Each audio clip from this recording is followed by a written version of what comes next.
જોહાર. અનુસૂચિત જનજાતિના ઉચ્ચ અભ્યાસ કરતા તમામ વિદ્યાર્થીઓને હું અભિનંદન આપું છું. તમારો બધાનો સાથ અને સહકાર અને મોડા પણ ગુજરાત સરકારે પોતાની ભૂલ સ્વીકારીને પુનઃ ભારત સરકાર પુરસ્કૃત પોસ્ટ મેટ્રિક શિષ્યવૃત્તિની યોજના ચાલુ કરવા આજે પરિપત્ર બહાર પાડ્યો છે, ત્યારે એમનો પણ હું આભાર વ્યક્ત કરું છું. મોડા પણ આપણા આદિજાતિ અને શિક્ષણ મંત્રી અને ભારતીય જનતા પાર્ટીની સરકારે પોતાની ભૂલ સ્વીકારીને આ પરિપત્ર બહાર પાડી છે, ત્યારે એમને પણ હું વિનમ્રતાથી સ્વીકારું છું. સાથીઓ, આપ સૌ જાણો છો 1/7/2010 રોજ કેન્દ્ર સરકારે અનુસૂચિત જનજાતિના વિદ્યાર્થીઓ ઉચ્ચ અભ્યાસ કરી શકે એના માટે પોસ્ટ મેટ્રિક શિષ્યવૃત્તિની યોજના ચાલુ કરી હતી. એમાં કેન્દ્ર સરકાર 75% અને રાજ્ય સરકાર 25%નો હિસ્સો આપીને આદિજાતિના વિદ્યાર્થીઓને ભણાવવામાં મદદરૂપ બનતા હતા. ત્યારે 28/10/2024 રોજ ગુજરાતની ભારતીય જનતા પાર્ટીની સરકારે આ સ્કોલરશીપની યોજના અચાનક બંધ કરી દીધી.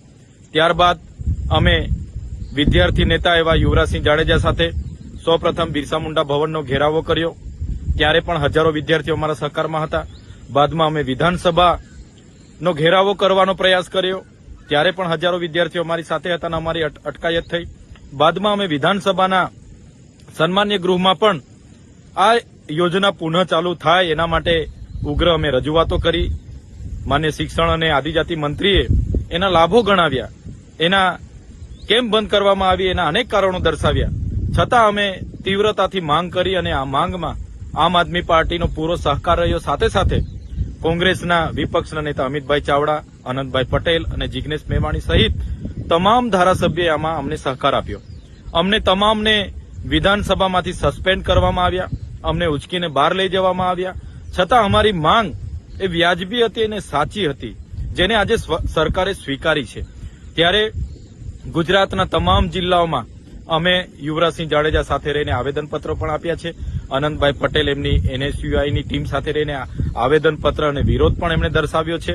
ત્યારે આજે સરકારને એમાં પીછેહટ કરવી પડી અને સરકારે પણ વિચાર્યું કે ક્યાંક આપણી ભૂલ થાય છે અને એમણે ભૂલ સુધારી છે. ત્યારે સરકારનો પણ આભાર માનીએ છીએ અને જે પણ નિર્ણય આજે થયો છે એ ગુજરાતના અનુસૂચિત જનજાતિના વિદ્યાર્થીઓના ભવિષ્યના હિતમાં થયો છે.